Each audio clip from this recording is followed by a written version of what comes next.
प्रभु यीशु के नाम में एक बार फिर से आपका अपनी उसी सीरीज में जिसमें हम परमेश्वर क्या है ये जानने की कोशिश कर रहे हैं, आपका स्वागत कर। फिर से ये कहना चाहता हूं कि उसको जानना ही अनंत जीवन है। यीशु मसीह ने यूहन्ना 4 में उस स्त्री से कहा था, अगर तू परमेश्वर के वरदान को और वो जो तुझसे बातें करता उसे जानती तो तू उससे मांगती और वो तुझे जीवन का जल देता है। इसका मतलब तेरा व्यवहार उसके प्रति बदलता अगर तू उसके सच्चे स्वभाव को जानती। परमेश्वर के सच्चे स्वभाव को जानना बहुत ही आवश्यक है। उसके स्वभाव या उसके व्यक्तित्व का एक और हिस्सा आज आपके साथ रखूंगा जो प्रकाशित वाक्य उसके 22वें अध्याय में 12वें पद से कुछ यूं कहलवा रहा है, देख मैं शीघ्र आने वाला हूं और हर एक काम के अनुसार बदला देने के लिए प्रतिफल मेरे पास है। मैं अल्फा और ओमेगा, पहला और अंतिम, आदि और अंत हूं। धन्य वे जो अपने वस्त्र धो लेते हैं, क्योंकि उन्हें जीवन के पेड़ के पास आने का अधिकार मिलेगा और वे फाटकों से होकर नगर में प्रवेश करेंगे। और फिर उसके बाद का, पर कुत्ते, टोन्हे, व्यभिचारी, हत्यारे, मूर्ति पूजक, हर एक झूठ का चाहने वाला और गढ़ने वाला बाहर रहेगा। का मतलब मुझी से शुरुआत हुई थी और अंत भी मुझी से होगा। इस संसार की सब चीजों का अंत जो है वो परमेश्वर के सामने ही होगा, उसके हुक्म से ही होगा। वो ही हर एक चीजों को अंतिम चरण पे पहुंचाएगा। लास्ट वर्ड और आखिरी जो हुक्म है, चाहे आखिरी न्याय है, वो मनुष्यों के हाथ नहीं होगा। अभी आप न्याय कर सकते हैं, अभी आप सोच सकते हैं कि मैं ये करूं या ना करूं, लेकिन आखिरी में ये आपके हाथ में नहीं होगा। अभी आप निर्णय ले सकते हैं कि प्रभु के पीछे चलें या ना चलें, लेकिन उस समय फिर निर्णय सिर्फ परमेश्वर के हाथ में ही होगा। वही शुरू करता और वही अंत करता है। और इसलिए अंत की बात करते हुए उसने कहा, मैं अंत में बदला देने के लिए आ रहा हूं।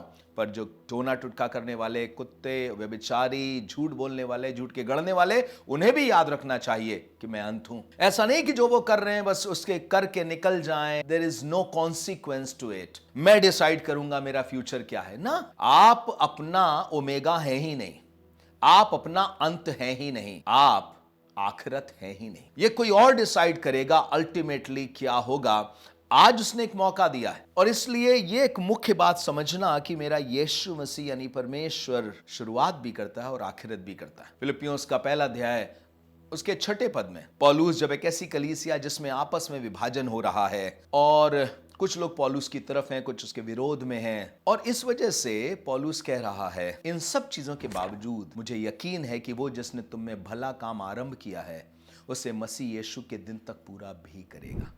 पहली चीज, फिलिपियों की कलीसिया में जो कुछ आरंभ हुआ है वो लिडिया की ओर से नहीं पर परमेश्वर की ओर से था। लिडिया फिलिपियों की कलीसिया की पहली विश्वासनी थी और ये उसकी वजह से नहीं हुआ कि आज वहां पर एक कलीसिया है और देखो उस स्त्री की वजह से हुआ ना। बाइबल में लिखा है, यहोवा ने यानी परमेश्वर ने लिडिया के मन को खोला। इस संसार में अगर धार्मिकता की कुछ भी शुरुआत है तो वो यीशु मसीह ही कर सकता है। बुलाहट उसकी ओर से होती तब आपको आने की शक्ति मिलती है। यूहन्ना 6 अध्याय में लिखा है, जब तक यहोवा किसी को खींचने ले कोई उसके पास आ भी नहीं सकता। इसका मतलब शुरुआत परमेश्वर ही करेगा। इब्रानियों के 12वें अध्याय में भी हमने पढ़ा, वहां पर लिखा हुआ है, वो विश्वास का कर्ता और सिद्ध करने वाला है यानी परफेक्टर है। उसे विश्वास की शुरुआत उसी से है और विश्वास की चरम भी उसी से है। पतरस जिस दिन ये सोच रहा था ये मेरे कमिटमेंट पर है, जब तक मैं कमिटमेंट रखूंगा उस तब तक कमिटेड रहूंगा और मुझे कोई डिगा नहीं सकता। यीशु मसीह ने पतरस से लूका 22 में कहा था, शैतान ने तुम लोगों को मांग लिया कि गेहूं की नाई फटके, पर मैंने तेरे लिए विनती करी कि तेरा विश्वास जाता ना रहे। इसका मतलब तेरे विश्वास में बने रहने के पीछे भी यहोवा है। आपके विश्वास की शुरुआत वही है और आपके विश्वास का चरम भी वही है। विश्वास से शुरू वही करता है, विश्वास से अंत भी वही करवाता है। और जीवन भर हमें एक बच्चे के समान उस पर आश्रित रहना चाहिए, क्योंकि वही शुरुआत है और वही अंत है। एक सवाल पूछना चाहता हूं और वो साधारण सा सवाल यह है कि कहीं सब चीजों की शुरुआत आप खुद ही तो नहीं करना चाहते और ये तो नहीं सोच रहे हैं कि सब चीजें मेरे हाथ में है, जैसा चाहूंगा वैसा अंत भी कर लूंगा ना। बहुत से लोगों ने ऐसा चाहा कि आखिर जाके ऐसा करने पाएंगे, पर ये सफल नहीं हो पाए। कुछ भाई थे, उन्हें लगा कि ये चुगली करने वाला यूसुफ, इसको निकाल दो ना, तुम्हें बाप की मोहब्बत मिल जाएगी, हम यहां अच्छी तरह से रह पाएंगे। और उन्हें यह नहीं मालूम था कि अंत उनके हाथ में नहीं है। एक दिन जिस भाई को बेच रहे हैं उसी भाई के आगे जाके गिड़गिड़ाना पड़ेगा, अन्न लेना पड़ेगा। क्यों? क्योंकि खुदा ने इसी भाई को जिसे बेचा जा रहा है सपने में पहले ही बता दिया था कि एक दिन सब तेरे सामने दंडवत करेंगे। ये अंत उसके भाइयों ने निर्धारित नहीं किया था, पर यहोवा की ओर से निर्धारित था। और बहुत सी चीजों में हम भी देखने पाएंगे कि चिट्ठी डाली तो जाती है, निकलना यहोवा की ओर से होता है। युद्ध के लिए घोड़ा तो हम तैयार कर सकते हैं, पर विजय यहोवा की ओर से ही होती है। और इसलिए कहना चाहता हूं, यह मत सोचिए कि फ्यूचर आपके हाथ में है, पर आप जिसके हाथ में है फ्यूचर उसी के हाथ में है। काश आपका जीवन, आपका सब कुछ उसी पे भरोसा करने में बीते और उसकी आज्ञा मानने में बीते और यह समझने में बीते कि अल्फा भी वही है, ओमेगा भी वही है, शुरुआत वही करेगा और अंत तक वही ले जाएगा। और एक चीज और इसमें बहुत ब्यूटीफुल है, और वो ये है कि वो जो शुरुआत है वो बीच में रोक नहीं रहा है। वो ये नहीं कह रहा है मैंने तो सोचा था कि तुम कुछ अच्छा कर जाओगे, मैंने अच्छी शुरुआत करी थी, लेकिन तुम साथ में नहीं दे रहे हो या तुम गलत कर गए हो, अब मैं तुम्हें छोड़ दे रहा हूं, त्याग दे रहा हूं ना। परमेश्वर के वचन में यीशु मसीह ने कहा, सोचो कैसा होगा एक व्यक्ति टावर बनाने लगे और बाद में उसे ध्यान आए मेरे पास इतना है ही नहीं कि टावर खत्म कर पाऊंगा या बना पाऊंगा, तो लोग उसकी हंसी उड़ाएंगे। क्या यीशु मसीह जब कलीसिया को बनाने की शुरुआत कर चुका है तो क्या अंत में उसकी हंसी उड़ेगी? नहीं। वो अपनी कलीसिया को परिपक्व करना, सिद्ध करना और सामर्थी करना जानता है, और इसीलिए वो एक ऐसी कलीसिया बना करके पिता के सामने खड़ा करेगा जो तेजस्वी है, जो सामर्थी है, जिसमें न दाग है ना कोई झुर्री, और वो ही करेगा। जब आपको लगता है आप करेंगे जाके, तो सुनिएगा, यहोवा परमेश्वर कहता है जाओ, आगे बढ़ो, ये देश यहोवा ने दे दिया है तुमको, ये देश मैंने तुम्हारे हाथ में कर दिया है, तुम जाओ। उन्हें लग रहा था कि उनकी ललकार से दीवार गिरेगी, ये यहोवा की ताकत से दीवार गिरेगी।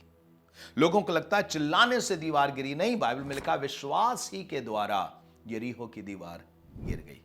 उनका विश्वास जो जीवते परमेश्वर पर था, उसी सामर्थ के द्वारा वो दीवार गिरी है। हम कुछ भी अपनी सामर्थ से अंत नहीं कर सकते और शुरू भी अच्छा नहीं कर सकते। जब वो आपके अंदर एक काम शुरू कर रहा है, आपको एक इच्छा दे रहा है, आपके अंदर वचन भेज रहा है, आपके पास किसी को उसने भेजा है कि आप सुसमाचार सुने, पश्चाताप करें। शायद किसी प्रचारक ने सीधा सीधा आपसे बता दिया है, शायद किसी भविष्यवाणी करने वाले ने आपको बता दिया है कि कहां कहां आप गलत हैं और परमेश्वर चाहता है कि पश्चाताप करके उसकी अनुग्रह, उसकी सामर्थ को पा जाएं। तो यह शुरुआत परमेश्वर ही कर रहा है। मेरी दुआ बस इतनी होगी कि चाहे मैं हूं चाहे आप हैं, जब परमेश्वर कोई शुरुआत कर रहा है तो हम अपने आप को उसमें सौंप दें, उसके हाथ में सौंप दें, उसकी आज्ञाकारिता के लिए अपने आप को सौंप दें, क्योंकि वही आदि है और वही अंत है। यूसुफ के सपने ने यूसुफ नहीं बनाया, मिस्र का प्रधान यूसुफ की वजह से नहीं था, पर खुदा ने उसको पहले से बता दिया था कि उसकी क्या योजना है। यूसुफ तो सिर्फ अपने खुदा के संग रहा और खुदा यूसुफ के संग रहा। यह आज्ञाकारिता परमेश्वर के अनुग्रह को बार बार आपके ऊपर लाती रहेगी, और जो उसने कहा है उसको पूरा करके ही दम लेगा।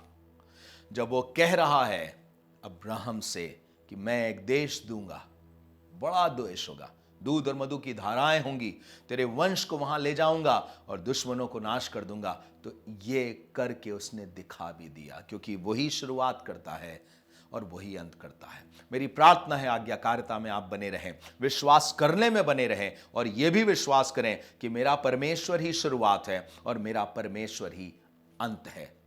किसी व्यक्ति का कहा हुआ शब्द अंत नहीं है, किसी की धमकियां मेरा अंत नहीं है, कलीसिया का विरोध कलीसिया का अंत नहीं है। कलीसिया की शुरुआत यीशु है और कलीसिया की महिमा भरा अंत भी यीशु मसीह ही है। God bless you. प्रभु आपको बहुत ऐसे आशीष दे। यदि आपको हमारे इन एपिसोड से आशीष मिल रही है तो किसी दूसरे के साथ भी शेयर करें, और यदि अब तक आपने सब्सक्राइब नहीं किया है और आप करना चाहते हैं तो जरूर से करें। It will also be a blessing to us. God bless you. प्रभु आपको आशीष दे।